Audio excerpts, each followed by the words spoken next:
Hey guys, আসসালামু আলাইকুম। আমি রাজিয়া ডেলি ব্লগ চ্যানেল থেকে আবারও ছোট্ট একটা ভিডিও নিয়ে আপনাদের মাঝে হাজির হয়ে গেলাম।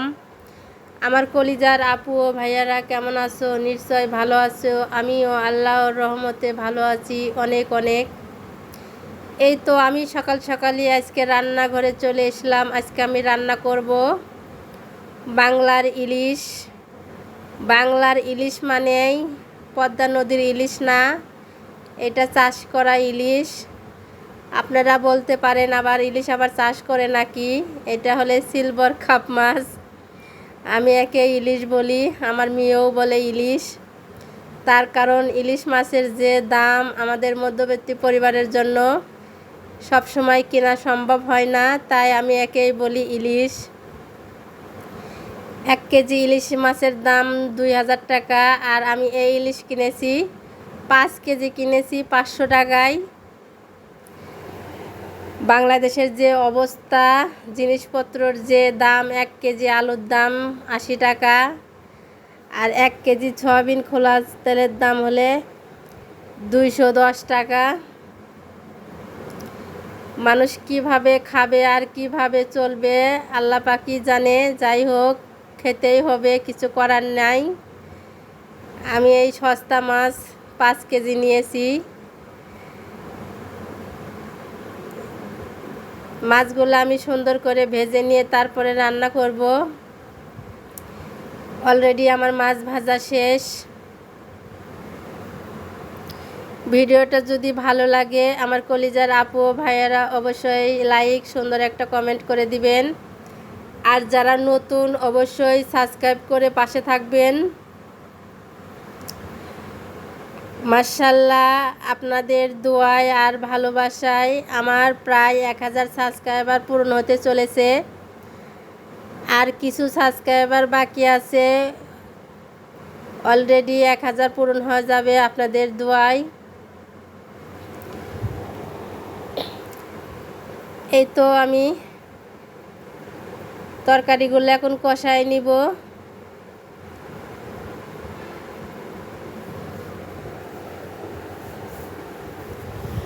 সংসারে একটু উন্নতি করতে গেলে একটু স্যাক্রিফাইস, একটু কষ্ট করতেই হয়। সাপোজ 1 কেজি মাছ একদিনও খাওয়া যায়, আবার 1 কেজি মাছ 2 দিনও খাওয়া যায়। আপনারা চাইলে একটু স্যাক্রিফাইস করলে পারে অনেক কিছু করা সম্ভব। তার কারণ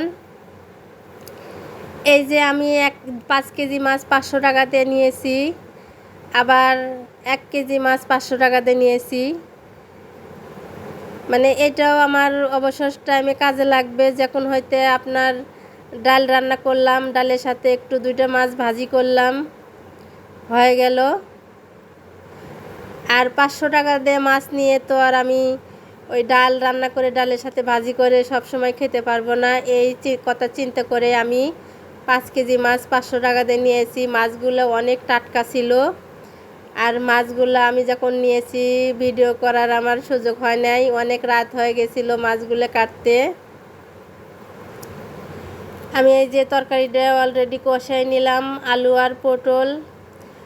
আলুর যে দাম 80 টাকা কেজি, 1 কেজি আলুর দাম 80 টাকা, কি আর বলবো। আর সয়াবিন তেলের দাম যে বাড়তেইছে, অলরেডি খোলা তেল 210 টাকা কেজি হয়ে গেছে। কিছু করার নাই, খেতেই হবে বাঁচতে হলে।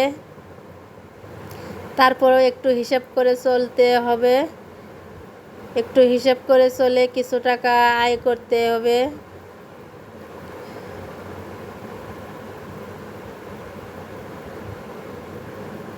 অলরেডি তরকারি আমার প্রায় হয়ে গেছে। এখন আমি এর মধ্যে মাছগুলো দিয়ে দিব।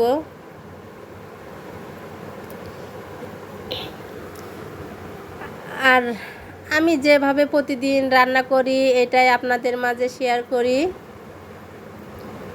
রান্না তো সবাই পারে কম বেশ।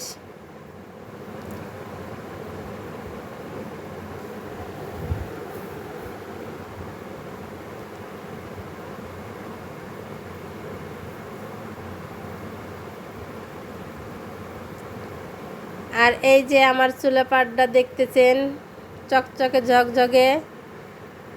আমি প্রতিদিন সকাল বিকাল চুলা পাট ক্লিন করে নেই, পরিষ্কার করে নেই, যেহেতু আমার চুলার সামনে কোনো জানালা নেই, অনেক তেল ছিটে আসে।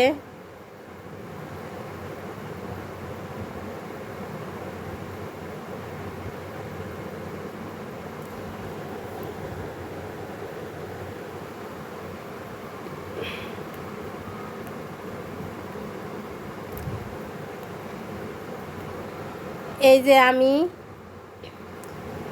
পারলে তো এই মাছ সব একবারই খেয়ে ফেলতে পারতাম, কিন্তু আমি খাবো না। আমি 4 পিস মাছ রান্না করলাম আর 4 পিস আমি খেয়ে দিলাম, পরবর্তীতে রান্না করব।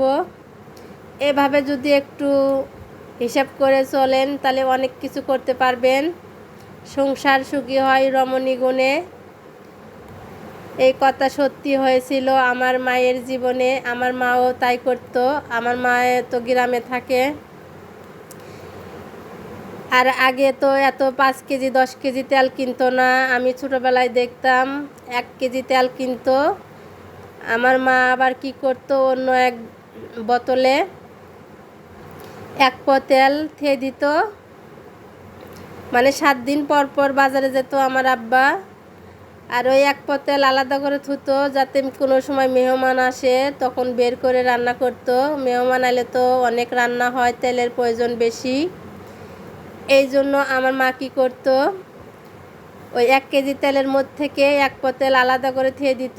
আবার মানে 7 দিন পর পর হাট মানে গ্রামে তো হাট, আমার আব্বা ওই 7 দিন পর পর তেল নেসতো আর কি, সব বাজার করতো। আমার মা কী করতো, আলাদা করে পেঁয়াজ রসুন এগুলো আলাদা করে খেয়ে দিত। থাকলেও আমার আব্বারে বলতো নাই, এগুলো নেশা লাগবো। আর ওগুলো যখন মেহমান যেত বেশি, তখন আমার আম্মা ওগুলো বের করে রান্না করতো। এখন তো আর তা হয় না, এখন তো সব সময় বাজার, এখন আর ওইভাবে ধোয়া হয় না। আর আমি তো মানে আমাদের দোকান আছে, মুদির দোকান, আর আমি বেশি জিনিস আমি ঘরে এসে রাখি না। তার কারণ ঘরে থাকা মানে আমার দোকানে থাকা একই কথা। আমি দোকানে থেকে আমার যখন যা প্রয়োজন আমি তখন তার এসে রান্না করি। এই তো কথা বলতে বলতে আমার রান্নাটা কমপ্লিট। আমি দুধ জাল দিয়ে নিলাম, যেহেতু আজকে কলা নিয়ে এসেছে বাজার থেকে। আমি এই যে দুধ জাল দিলাম, কলা দিয়ে দুধ দিয়ে খাবে আমার মেয়ে। আর এই যে কিছু ডাল ছিল, ডালগুলো গরম করে নিতেছি, গরম না করলে নষ্ট হয়ে যাইব, অপচয় না করি। ডালগুলো আমি গরম করে নিলাম। যাই হোক, আমার রান্না কমপ্লিট, আমি এখন ভাত খাইতেছি। আল্লাহ হাফেজ।